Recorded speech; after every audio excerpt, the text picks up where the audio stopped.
Agenda item 5A, which is 980 Easton Avenue. Request for a use permit to allow an addition which increases the gross floor area by greater than 50%, cumulatively 67% per sections 12-230B1 of the San Bruno Municipal Code. Staff report, please. Thank you and good evening. As stated, the applicant has applied for a use permit to allow an addition which increases the gross floor area by greater than 50%.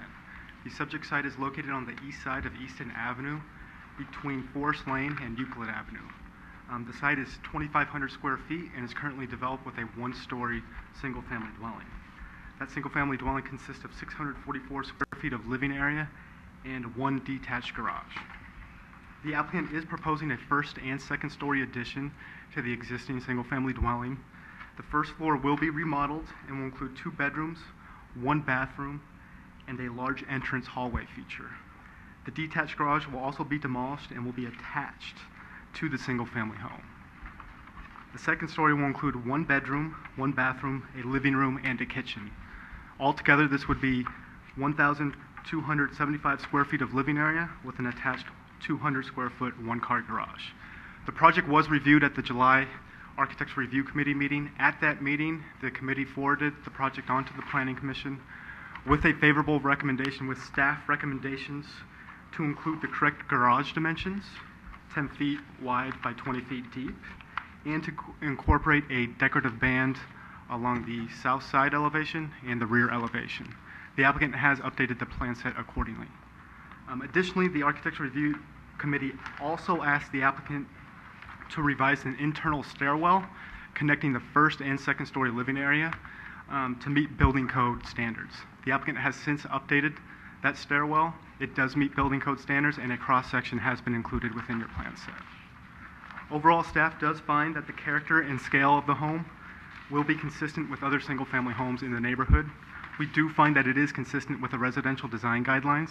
Specifically, the second floor is utilizing some facade articulation techniques found within the residential design guidelines.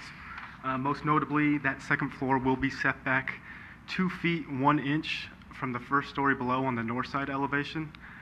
Additionally, as previously stated, a decorative band will be incorporated along the south side elevation and the rear elevation, which will help break up that 2-story mass there. Additionally, the window type and trim will be consistent on all elevations. Staff did send the courtesy notice and the required 300-foot public notice, and we did not receive any comments from concerned neighbors. Overall, staff is supportive of the project and would recommend that the Planning Commission approve the use permit request subject to findings of fact 1 through 7 and conditions of approval 1 through 24. I'd be happy to answer any questions that you have. Thank you. Does the Commission have questions for staff? No? Thank you very much for your report. I'd like to open the public hearing and invite first the applicant. If you have any comments, please come forward to the podium. And if you don't have any comments, please come forward so that the Commission might ask a question. Staff, is the applicant here? Oh, okay, there you are. Excuse me. Please give your name and street name for the record. My name is Gloria Lee. Okay. I'm the designer for 980 Easton Avenue. Very good. Do you have any presentation? It's not required. I think Matt explained everything here. I don't have any more comments, but I'd like to answer questions. Thank you very much. Do any of the commissioners have questions for the applicant? Nope. Thank you very much. Thank you. Are there any members of the public who would like to comment on this application? Please come to the podium if you do. No?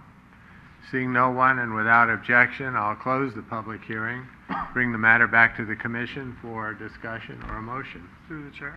Commissioner Marshall.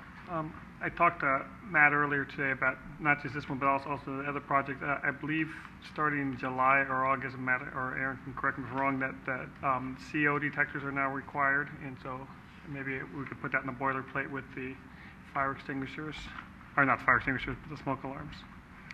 Sure, correct. They're required on each floor of a residence. Right, and are they I know on retrofitting, it's not a hardwired, but as a new construction, is that hardwired also? I don't know that answer offhand. I think the law actually just stipulates that you have to have them in your home, but we'll double check with the building official. Thank you. But I'd like to ask staff, on an item like that, it's covered by the building department during the construction and inspection, right? Yeah. Correct. I mean, there's several conditions that are covered under other laws. Some conditions are good when it's new laws, just to give people heads up early on in the process, and I think conditions of approval serve dual purposes sometimes, to give people heads up as well as state what planning conditions are in there. Okay, thank you very much. My main concern with that is for not so much the newer houses, but if it hardwired is required, it could be a big expense for homeowners if they're doing additions, if they're going to have to hardwire CO detectors in. I'll find out and report back. Good point. Thank you. Any other commission comments, or is there a motion? Yeah, through the chair. Commissioner Samut. I'd like to make the motion that the Planning Commission approve use permit 11-009 based on findings of fact 1 through 7 and conditions of approval 1 to 24. Second. Second, Commissioner Marshall. All those in favor say aye. Aye. Opposed? Motion carried, and there's a 10-day appeal period.